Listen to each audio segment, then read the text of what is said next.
स्वागत है आप सभी का एक बार फिर से मनी कैम क्लासेस में।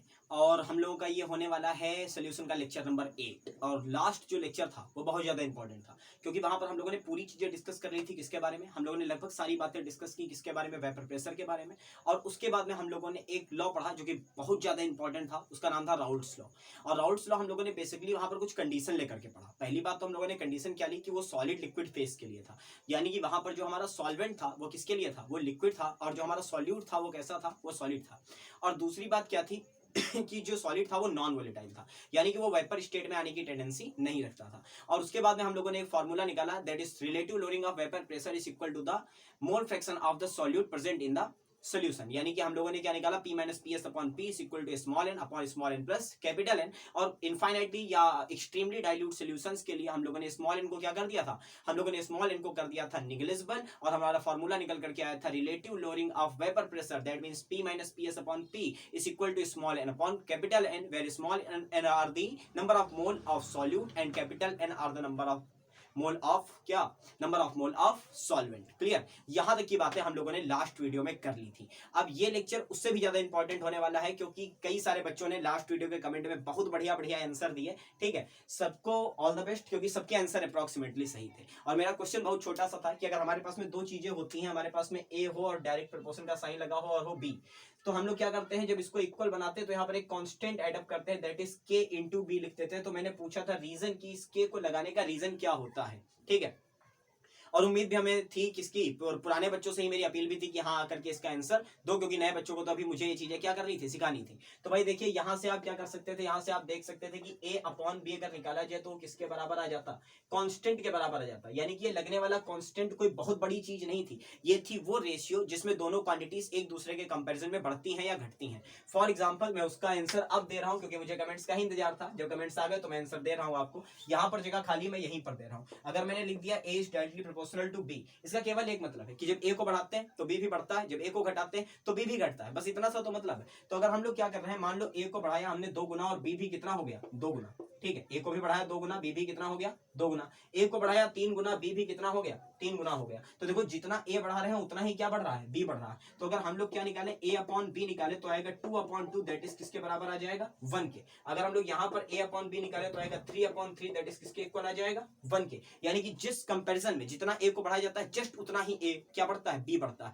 तो यहाँ पे जो कांस्टेंट लगेगा उस कांस्टेंट की वैल्यू क्या हुआ करेगी? 1 हुआ करेगी, कोई दूसरी वैल्यू नहीं हुआ करेगी। लेकिन एक एग्जांपल समझिए, हमने ए को बढ़ाया 2 गुना, बी बढ़ा 4 गुना। हमने ए को बढ़ाया 3 गुना, बी हो गया 6 गुना। हमने ए को किया 4 गुना, बी हो गया 8 गुना। यानी कि दोनों चीजों में देखो रेशियो जो चल रहा है वो चल रहा है 1:2 का। यानी कि जब डायरेक्ट प्रोपोर्शन को हटाएंगे तो जो कांस्टेंट लगाएंगे वो होगा 2। बस छोटी सी बात है ये। ठीक है, तो अब हम लोग बढ़ते हैं क्या? वेपर, ये जो राउल्ट का लॉ है ये किसके लिए? लिक्विड के लिए अगर हम लोगों को पढ़ना हो तो हम लोग क्या करेंगे? और उसके बाद में सारे के सारे जो प्रैक्टिकल रिजल्ट निकले हैं राउल्ट लॉ के, उसके बारे में एक स्टेटमेंट, और उसके बाद में ये बात को प्रूफ कर देना। ठीक है, इस बात को प्रूफ कर देना कि हमारे पास में जो कांस्टेंट आएगा वो कितना आएगा? एक ही आएगा, कोई दूसरा कांस्टेंट यहाँ पे लगाया नहीं जाएगा, जिसके बारे में मैंने लास्ट वीडियो में भी डिस्कस किया था। ठीक है, तो सबसे पहली बात तो अगर आपको फर्स्ट ईयर में याद हो, फर्स्ट ईयर अच्छे से पढ़ रखा है और मेरे वीडियो से अच्छे से देख रहे हो, तो दो बातें बहुत अच्छे से क्लियर हो गई होंगी। पहली बात क्या क्लियर हुई होगी कि जितनी भी लॉस हम लोगों ने गैसियस स्टेट के लिए फर्स्ट ईयर में पढ़े थे, अप्रॉक्सीमेटली सेम लॉस हमारे यहाँ पर बन रहे हैं। किसके लिए? यहाँ पर बन रहे हैं लिक्विड स्टेट के लिए। यानी कि फ्लूइड्स के लिए लॉस एक जैसे आ रहे हैं। बस ये बात तो दिमाग में बनती है, ये बात बन भी गई होगी दिमाग में। तो हम लोगों ने फर्स्ट ईयर में एक लॉ पढ़ा था, दैट इज क्या पढ़ा था? हम लोगों ने पढ़ा था Dalton's law of partial pressure, कि अगर हमारे पास में कई सारी गैसेस हो, ठीक है, कई सारी गैसेस हो, नॉन रिएक्टिव हो, एक दूसरे से रिएक्ट ना करती हो, और उन्हें क्या कर दिया जाए? उन्हें एक कंटेनर के अंदर भर दिया जाए, तो कंटेनर पे लगने वाला टोटल प्रेशर उन सबके इंडिविजुअल प्रेशर के एल्जेब्रिक सम के बराबर होगा। यानी कि हमारे पास में 10 गैसें हैं। ठीक है, पहली वाला गैस P1 प्रेशर डालती है, दूसरी वाला P2 डालती है, तीसरी वाला P3 डालती है, 10वीं वाला P10 डालती है। और हमने 10 और वो 10 गैसें आपस में रिएक्ट भी नहीं करती। हमने क्या किया? उन 10 गैसों को एक कंटेनर में भर दिया और उसके बाद में ओवरऑल प्रेशर निकाला उस कंटेनर पे। तो जो ओवरऑल जो प्रेशर आएगा वो होगा उन 10 गैसों के लगाए हुए प्रेशर के सम के इक्वल। ठीक है, तो यहां पर भी तो बात प्रेशर की ही है, बस वो प्रेशर क्या है? बस वो प्रेशर वेपर प्रेशर है। तो कल तो हम लोगों ने सॉलिड मिलाया था, नॉन वोलेटाइल मिलाया था। अब हम लोग क्या करते हैं? अब हम लोग दो चीजें मिला रहे हैं और दोनों चीजें वोलेटाइल हैं। ठीक है, दोनों चीजें वोलेटाइल का होने का मतलब है सॉल्यूट भी वोलेटाइल है, गैस बन सकता है, सॉल्यूट भी वोलेटाइल है, वो भी गैस बन सकता है। तो हम लोगों ने पढ़ रखा है, डिस्कस कर रखा है कि जब हम लोग दो ऐसी चीजों को मिलाएंगे तो प्रेशर जाहिर सी बात है इंक्रीज होगा, क्योंकि वेपर क्लाउड्स की डेंसिटी क्या होगी, बढ़ेगी। तो बस ये उसी लॉ को बताता है कि एट कांस्टेंट टेम्परेचर को मेंशन करना जरूरी था, क्योंकि अगर टेम्परेचर को वेरी कराओगे तो प्रेशर वेरी हो जाएगा, जाहिर सी बात है। तो at constant temperature the pressure of mixture of 2 और मोर लिक्विड्स, ठीक, जो वेपर प्रेशर होगा, ठीक है, वेपर प्रेशर होगा किसका, 2 या 2 से ज्यादा लिक्विड्स के मिक्सचर का, वो हमेशा इक्वल हुआ करेगा किसके, sum of partial pressure of each component in pure state, ठीक है। जो भी उनका प्योर स्टेट में क्या होता हो, प्योर स्टेट में जो भी उनका वेपर प्रेशर होता हो, उसके एल्जेब्रिक सम के वो बराबर हो जाएंगी। तो ये बिल्कुल Dalton's law of partial pressure है। बस Dalton's law of partial pressure gases के लिए काम करता था, और ये किसके लिए काम कर रहा है, ये वेपर प्रेशर के लिए काम कर रहा है। जगह मैंने इसलिए छोड़ रखी कि मैथमेटिकल जो इसका वो हो सकती है, डेली हो सकती है, वो समझ सकें कि अगर हम लोगों ने क्या कर लिया, हम लोगों ने सॉल्वेंट बनाया, एक सोल्यूशन बनाया, और उस सोल्यूशन में मान लेते हैं केवल 2 ही चीजें थी, ठीक है। मान लेते हैं क्या था, पहला था हमारा सॉल्यूट, और सॉल्यूट का जो अपना वेपर प्रेशर आ सकता था वो था P1, और हमारे पास में जो दूसरा था वो था सॉल्वेंट, और सॉल्वेंट का जो वेपर प्रेशर था प्योर स्टेट में वो था P2, ठीक है। इनका वेपर प्रेशर अपना अलग, इनका वेपर प्रेशर अपना अलग, हमने इन दोनों को मिला दिया, और इन दोनों को मिला करके क्या बना दिया, सोल्यूशन बना दिया। और मान लेते हैं कि वीपी ऑफ सोल्यूशन जो है वो क्या है, P है। तो जो P की वैल्यू आएगी वो आएगी P1 प्लस P2, बस इतनी सी बात, बिल्कुल Dalton's law of partial pressure के जैसा ही है देखने में, ठीक है। कि जो हमारे पास में वेपर प्रेशर होगा किसका, सोल्यूशन का, वो सॉल्यूट के वेपर प्रेशर और सॉल्वेंट के वेपर प्रेशर के अलजेब्रिक सम के क्या हो जाएगा, बराबर हो जाएगा, ठीक है। समझ गए बात को पूरी तरीके से। अब क्या करते हैं, मान लो हमारे पास में n चीजें मिली हुई होती तो हम क्या लिख सकते थे कि जो हमारे पास में PS होगा, PS का मतलब प्रेशर ऑफ सोल्यूशन, वो होगा P1 plus P2 plus P3 plus so on, कहां तक चले जाए हम लोग Pn तक, यानी कि सबको एड अप कर ले, और हमारे पास में क्या आ जाएगा, जो ओवरऑल वेपर प्रेशर होगा किसका, सोल्यूशन का, वो यहां से काउंट किया जा सकता है, ठीक है। कुछ कठिन नहीं है, बस एल्जेब्रिक सम सबको ऐड अप करते चले जाना है। जितने हम लोगों ने क्या मिला रखे, कंपोनेंट मिला रखे, उन सबके पार्शियल वेपर प्रेशर को हमें क्या कर देना है, जोड़ देना है, और जोड़ करके हम पूरे के पूरे सोल्यूशन का वेपर प्रेशर जो होगा उसे क्या कर सकते हैं, इजिली फाइंड कर सकते हैं, ठीक है। तो ये बात मेरे हिसाब से क्लियर हो गई होगी। अब इसको आगे थोड़ा सा और समझना है, ये बात यहीं पर खत्म नहीं होती, और उसके लिए जो है वो है सेकंड स्टेटमेंट किसका, कि the partial vapour pressure of component. अब यहां पर बात तो कर गए पार्शियल वेपर प्रेशर की, ठीक है। अब यहां पे समझने वाली चीज जो है वो काफी ज्यादा इंपॉर्टेंट है, वो है कि the partial vapour pressure of a component of a mixture is equal to the product of vapour pressure of component in pure form and the mole fraction of that component present in the solution. ये किताब की बात होगी, ठीक है, किताब में यही लिखा हुआ, कोई भी किताब उठा लोगे थोड़ी बहुत इधर उधर होगी डेफिनेशन, लेकिन यही लिखा हुआ मिलेगा कि जो पार्शियल वेपर प्रेशर होता है किसी कंपोनेंट का किसी मिक्सचर के अंदर, वो बराबर होता है product of vapour pressure of that component in pure form, जो कि प्योर फॉर्म में उसका क्या होता हो, जो कि प्योर फॉर्म में उसका वेपर प्रेशर होता है, और मल्टीप्लाई उसको कर दो किससे, मोल फ्रैक्शन से, कि जितना मोल फ्रैक्शन उसका सोल्यूशन में क्या हो, प्रेजेंट हो। तो देखो इसको समझो ध्यान से मेरे साथ साथ कि क्या कर सकते हो आप। हम लोगों ने क्या किया, हम लोगों ने सॉल्यूट लिया, और सॉल्यूट पता है हमें सोल्यूशन में मिलाना है जाकर के, ठीक है। सॉल्यूट लाए, और सॉल्यूट को हमें किसमें मिलाना है, सोल्यूशन में, सॉल्वेंट में मिलाना है, एक सोल्यूशन फॉर्म करना है। और हम सॉल्यूट कितना ले आए, एग्जैक्ट ले आए 1 मोल, ठीक है, एग्जैक्ट ले आए 1 मोल। तो जब हम लोग देख रहे थे कल P माइनस, हम लोग जब भी मेजर करते होंगे तो क्या मेजर करते होंगे, रिलेटिव लोअरिंग या रिलेटिव इंक्रीमेंट ही तो मेजर करते होंगे, यानी कि P minus PS upon P या P plus PS upon P etcetera, ठीक है। तो सीधी बात ये थी कि हम लोगों ने कितना मिलाया, 1 मोल मिलाया, 1 मोल मिलाया, तो 1 मोल का जितना प्रेशर होगा उतना इंक्रीज हो जाएगा। 1 मिनट, हाँ भाई, हमारे जो कॉलोनी है उसमें काफी अच्छे अच्छे लोग रहते हैं, तो काफी गेट पर आकर के हॉर्न बजाते हैं, इंटरप्ट होता है वीडियो, इसलिए मैंने बंद कर दिया था। हाँ भाई, तो अब समझो हम क्या समझा रहे थे, मैं समझा रहा था कि हम लोगों ने केवल कितना मिलाया, 1 मोल मिलाया, ठीक है, केवल 1 मोल मिलाया, तो जितना वेपर प्रेशर 1 मोल का होगा वो जुड़ जाएगा करके। अब अगर हमने 2 मोल मिलाए, ठीक है भाई, जब आप कैलकुलेट करो कि समझा करो इन बातों को, कि चीजों को आप यार कैलकुलेट तो यूनिट पर ही कर रहे हो। जब वेपर प्रेशर देखोगे प्योर सॉल्वेंट का, तो फिर वही बात कल वाली आ गई, जब प्योर सॉल्वेंट का वेपर प्रेशर देखने जाओगे तो क्या देखोगे आकर के, कि अगर 10 लीटर लिया है तो वेपर प्रेशर देखोगे, कि 100 लीटर पे वेपर प्रेशर देखोगे, कि 1000 लीटर पे वेपर प्रेशर देखोगे, 10 पर देखोगे कुछ और आएगा, 100 पर देखोगे कुछ और आएगा, 1000 पर देखोगे कुछ और आएगा। तो कोई तो आपको रेफरेंस चाहिए, उस रेफरेंस को हम केमिस्ट्री में क्या लेकर चलते हैं, 1 मोल पे सारी चीजें कैलकुलेट करने वाले।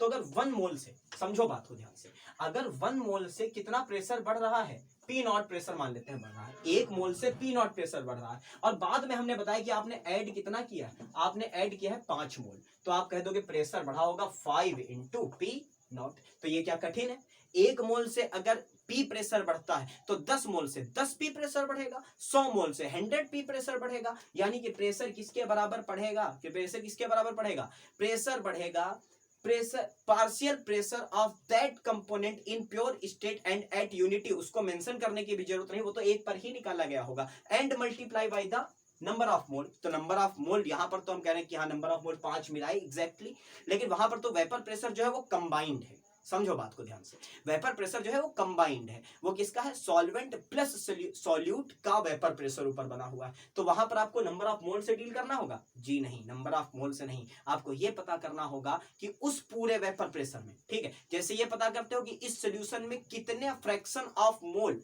इस पर्टिकुलर कंपोनेंट का है, उसी को कहते हो मोल फ्रैक्शन। तो वहां पर देखना होगा कि कितना प्रेशर है और वो प्रेशर का फ्रैक्शन कितना है, क्योंकि वहां पर तो सॉल्यूट का भी वेपर प्रेशर है और सॉल्वेंट का भी वेपर प्रेशर है, दोनों का वेपर प्रेशर मौजूद है। तो वहां पर आपको डील मोल से नहीं करना होगा, वहां पर आपको डील करना होगा किससे, मोल फ्रैक्शन से। तो सबसे पहले आप क्या करो, बोर्ड पूरा भरा हुआ है इसलिए मैं कुछ कर नहीं पा रहा हूं यहां पर, इसका स्क्रीनशॉट लो, उसके बाद मैं आगे समझाता हूं आपको, ठीक है। तो मैं इस स्टेटमेंट को पूरा लिखा यहीं पर छोड़ रहा हूं जिससे इसको समझने में दिक्कत ना हो, और उसके बाद में हम लोग आगे बढ़ते हैं। इसको हटाता हूं पूरा, ये सब हटाओ।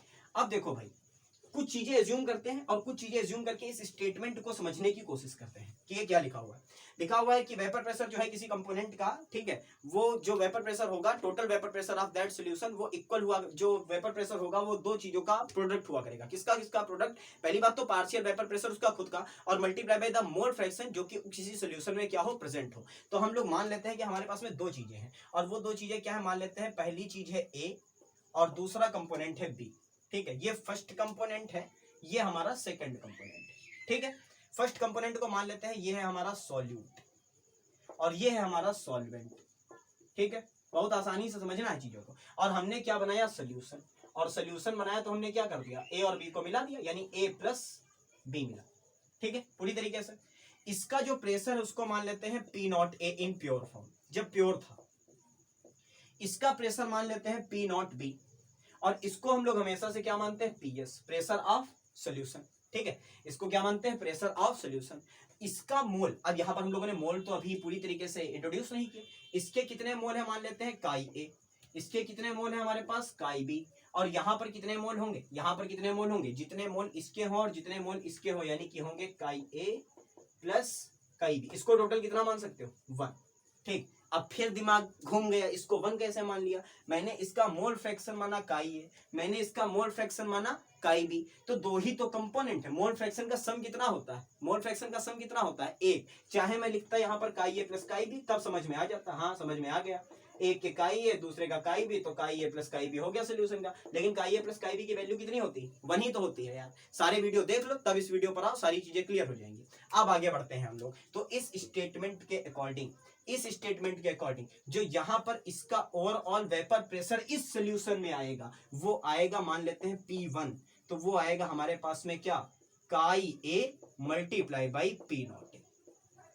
इसका partial pressure at 1 mole and the mole fraction present in this solution. Clear हुई बात पूरी तरीके से। ये वही खेल है जो यहां पर समझा रहा था कि अगर हम लोग 1 मोल मिलाते हैं तो कितना प्रेशर बढ़ता है, पी बढ़ता है। तो 5 मोल मिलाएं तो प्रेशर कितना बढ़ेगा, 5p बढ़ेगा। मल्टीप्लाई किससे कर रहे हैं, नंबर ऑफ मोल से, जब हमें केवल एक कंपोनेंट को डील करना। यहां पर हमें 2 या 2 से ज्यादा कंपोनेंट को डील कर रहे हैं, तो मल्टीप्लाई मोल से नहीं करेंगे, मल्टीप्लाई किससे करेंगे, मोल के फ्रैक्शन से करेंगे। इससे नहीं करेंगे, किससे करेंगे, मोल के फ्रैक्शन से करेंगे। बस इतनी बात दिमाग में लानी है। अगर ये बात दिमाग में आ गई तो सब कुछ क्लियर हो जाएगा। अब आगे बढ़ते हैं, इसी बात को अप्लाई करते हैं कहां, इसी बात को अप्लाई करते हैं यहाँ।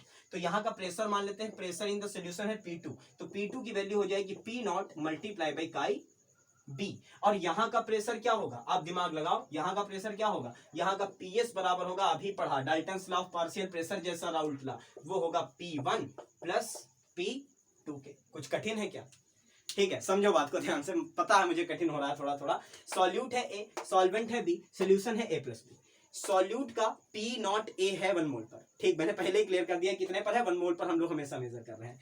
सॉल्वेंट का P नॉट बी है 1 मोल पर, इसका कितना आ रहा है, PS आ रहा है। इसका मोल फ्रैक्शन है काई ए, इसका मोल फ्रैक्शन है काई बी। टोटल कितना है, काई ए प्लस काई बी, मल्टीप्लाई नहीं होगा, क्या होगा, काई ए प्लस काई बी, जिसकी वैल्यू किसके बराबर, 1 के बराबर। अब यहाँ पर इस वाले देखो, इसको देखो कि हम लोगों ने क्या देखा, पार्शियल प्रेशर का हम लोगों को किसमें मेजर करना है, सोल्यूशन में। तो उसका पार्शियल प्रेशर उठाओ, उसको मल्टीप्लाई कर दो किससे, उसके मोल फ्रैक्शन से, टोटल पार्शियल प्रेशर आ गया आपका उस पर्टिकुलर कंपोनेंट का। तो अगर इसका पार्शियल प्रेशर निकालना हो तो आएगा P1 इक्वल टू इसका मोल फ्रैक्शन मल्टीप्लाई बाई इसका पार्शियल प्रेशर एट यूनिटी, यानी कि ये वाला पूरा काई A into P not a. और अगर इसका देखें तो क्या आएगा पी नॉट बी इंटू काई बी, यानी कि पी नॉट बी भी लगा लो यहाँ पर, पी नॉट बी इंटू काई बी। और अभी पढ़ा था, क्या पढ़ा था कि जो टोटल प्रेशर होगा वो सबके इंडिविजुअल प्रेशर के सम के बराबर होगा, यानी कि pressure of the solution is equal to P1 plus P2। कुछ कठिन है क्या? कुछ कठिन नहीं है यार, एक बार फिर देखो, वापस रिवाइंड करो, फिर देखो, समझ में आ जाएगा। अब क्या करता हूं, इसको भी हटा देता हूं। अब अगर मैं P1 और P2 की वैल्यूज रखूं, ये वाली P1 की वैल्यू और ये वाली P2 की वैल्यू, तो एक नया फॉर्मूला तैयार होगा और वो होगा pressure of the solution is equal to P1 plus P2, यानी कि chi A P naught A plus chi B P naught B. इसको आपको अपनी कॉपी पर क्या कर लेना है, नोट कर लेना है, ठीक। Equation number 2। अब ये बात की, जब हम लोगों ने, हमारे पास में कंपोनेंट कितने थे, केवल 2 कंपोनेंट थे। अगर n कंपोनेंट होते तो जनरलाइजेशन क्या होता, तो जनरलाइजेशन होता PS बराबर chi A P naught A plus chi B P naught B plus so on, भागते चले जाओ कहां तक, काई n P नॉट n, जहां पर n तक के नंबर के कंपोनेंट हमारे पास में क्या होते, प्रेजेंट होते। P1 P2 P3 मान के n तक लिख सकते हो, गलत वो भी नहीं होगा। जनरलाइजेशन समझने का मतलब है कि अगर 5 कंपोनेंट हैं तो पांचों का क्या करना पड़ेगा, पांचों का पार्शियल प्रेशर इंटू उनका मोल फ्रैक्शन, दूसरे का पार्शियल प्रेशर इंटू उनका मोल फ्रैक्शन, तीसरे का पार्शियल प्रेशर इंटू उनका मोल फ्रैक्शन, और एट लास्ट सबको क्या कर देना होगा, ऐड कर देना होगा, और आपका क्या निकल आएगा, आपका निकल आएगा partial pressure of vapour pressure of the solution, ठीक है। अब भाई मेरे हिसाब से ये सारी चीजें क्लियर हैं, इसका स्क्रीनशॉट ले लो। और उसके बाद में हम लोग आज की लास्ट चीज को डिस्कस करें कि जब हम लोगों ने क्या कर लिया, जब हम लोगों ने लिया सॉलिड के लिए, तो हमारे पास में जो नंबर आ रहा था एग्जैक्ट मोल फ्रैक्शन के बराबर कैसे आ गई चीजें, बस उसको और समझ लें और काम खत्म हो जाए, ठीक है। तो इसका स्क्रीनशॉट ले लो, आगे बढ़ता हूं मैं। अब आगे क्या बढ़ते हैं, आगे बढ़ते हैं, मान लेता हूं इसको हटा रहा हूं मैं, इन दोनों को तो नोट ही कर लिया होगा, इसको हटा रहा हूं और मान लेते हैं कि जो PA है इसको हम लोगों ने माना था सॉल्यूट, देखो लिखा हुआ है सॉल्यूट है ये। और जो सॉल्यूट हम लोगों ने कल माना था वो कैसा माना था, वो माना था सॉलिड, और साथ ही कैसा माना था, नॉन वोलेटाइल, ठीक है। सॉलिड माना था और साथ साथ कैसा माना था, नॉन वोलेटाइल माना था। अब एक बात बताओ, जब नॉन वोलेटाइल है तो क्या वेपर फॉर्म कर रहा होगा, जब नॉन वोलेटाइल है तो क्या वेपर फॉर्म करेगा, वेपर तो नहीं फॉर्म करेगा। और अगर वेपर नहीं फॉर्म कर रहा है तो क्या वेपर प्रेशर में कोई खास इफेक्ट उसका, नहीं, कतई नहीं, ठीक है। तो हम लोग क्या कह सकते हैं, हम लोग कह सकते हैं कि जो P नॉट ए है ना, P naught A for this solid and non volatile, इनके लिए P नॉट ए की वैल्यू क्या होगी, 0 होगी, ठीक है। क्योंकि ये तो वेपर बन ही नहीं रहा, जब ये वेपर ही नहीं बन रहा है तो वेपर क्लाउड में अपना कंट्रीब्यूशन ही नहीं दे रहा, और जब वेपर क्लाउड में अपना कंट्रीब्यूशन नहीं दे रहा है तो इसका शुरुआती वेपर प्रेशर ही 0 है। How much mole fraction are present it doesn't matter, ठीक है। वो केवल इनहिबिट करने के काम आएगी, जैसा कल आ रही थी, वो प्रेशर को कम करेगी ना कि बढ़ाएगी, ठीक है। तो P नॉट ए क्या हो गया हमारा, 0। तो हम लोगों ने एक इक्वेशन लिखी थी अभी, PS इक्वल टू क्या लिखा था, काई ए, ये काई बनाया करो, एक्स नहीं होता है, chi A P naught A plus chi B P not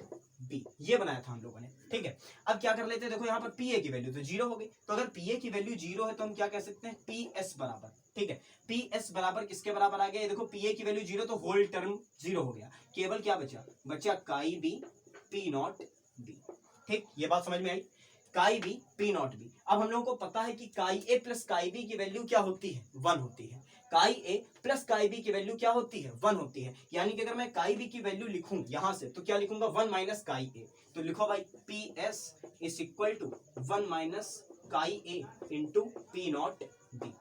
समझ में आया यहां तक, इसको इक्वेशन मान लेते हैं 1। और अब आगे का सॉल्व करने के लिए इसका भी काम हो गया, इसकी हेल्प से बस केवल ये बताना था कि यहाँ पर सॉल्यूट कैसा हो, तो P नॉट ए की वैल्यू 0 हो जाएगी, और इसका यूज करना था काई बी की वैल्यू निकालने के लिए, काई बी की वैल्यू आई 1 माइनस काई ए, ठीक है। अब क्या करता हूं, इसको देता हूं यहां से हटा, और आगे सॉल्व करो इस इक्वेशन को, और देखो सॉल्व करके रिजल्ट क्या ला सकते हो आप। तो सॉल्व करके जो रिजल्ट आएगा वो कुछ बनना चाहिए ऐसा, ये भी साफ कर दो पूरा, हाँ भाई। तो इक्वेशन 1 को वापस उठा रहा हूं, इक्वेशन 1 है हमारे पास में PS इज इक्वल टू, इस PB को अंदर मल्टीप्लाई कर रहा हूं, तो आएगा P naught B minus chi ए और P नॉट बी, ठीक। ये आ गया पूरी तरीके से। अब क्या करें, देखो इसको उठा रहा हूं इस साइड में, इसको ला रहा हूं मैं इस साइड में, और इस PS को ले जा रहा हूं मैं आगे की साइड, तो आया chi A P naught B is equal to, ये वाला तो रहा P नॉट बी, तो एज इट इज रहा P नॉट बी, माइनस क्या आया PS, ठीक। समझना ध्यान से, चेहरे पर स्माइल आने वाली है 1 मिनट के बाद में, ठीक है। तो क्या आया, chi A P naught B is equal to P naught B minus P S. अब मैंने क्या लिखा, काई ए को यहीं पर रोक दिया ऐसे ही, काई बी इक्वल टू क्या हो गया, P naught B minus P S upon में क्या आ गया, पी नॉट बी। इसको मान लेते हैं इक्वेशन नंबर 2, इसको मान लेते हैं इक्वेशन नंबर 2। सबको समझ में आ रहा है, धीरे धीरे लिखते रहो, कॉपी पर आता रहेगा। अब इसको देखो, ये क्या है, मैंने कहा था बी है सॉल्वेंट, मैंने कहा था बी है सॉल्वेंट, ए है सॉल्यूट, बी है सॉल्वेंट। तो यहां पर देखो ये क्या है, प्रेशर ऑफ सॉल्यूशन, ये है प्रेशर ऑफ सॉल्वेंट, नीचे क्या है, pressure of pure solvent. Basically ये है क्या, लोअरिंग, ये है क्या, लोअरिंग। नीचे किससे डिवाइड कर रखा है, पी नॉट बी से, यानी अब ये क्या है, अब ये है रिलेटिव लोअरिंग, ठीक। अब ये क्या है, अब ये है relative lowering, because this is the pressure of solvent minus pressure of the solution, that means the lowering of pressure it is divided by the pressure of the pure solvent, that means at unity the lowering is known as the relative lowering of your vapor pressure, that means this RHS is the relative lowering of vapor pressure। Short में लिखता हूं, relative lowering of VP बराबर किसके आया है, chi ए के। और काई ए क्या है, काई ए है मोल फ्रैक्शन ऑफ सॉल्यूट, ठीक। काई ए किसके बराबर है, मोल fraction of solute, mole fraction of solute, that means अगर ए के मानते स्मॉल एन मोल, बी के मानते कैपिटल एन मोल, तो आता small N upon small n plus capital N. क्या कोई कांस्टेंट आया, क्या यहां पर कोई कांस्टेंट आया, नहीं आया, जस्ट इक्वल आया है, that means this constant is 1। ये कांस्टेंट क्या है, ये कांस्टेंट बच्चों 1 है। और हम कह सकते हैं कि the relative lowering of vapour pressure, ठीक, when a non-volatile solute is mixed with a pure solvent, then the relative lowering of vapor pressure is always equal to the mole fraction of that solute, that particular solute। clear? that means P, अगर यहाँ पर क्या करूं मैं, इसको थोड़ा सा और सजा करके लिखूं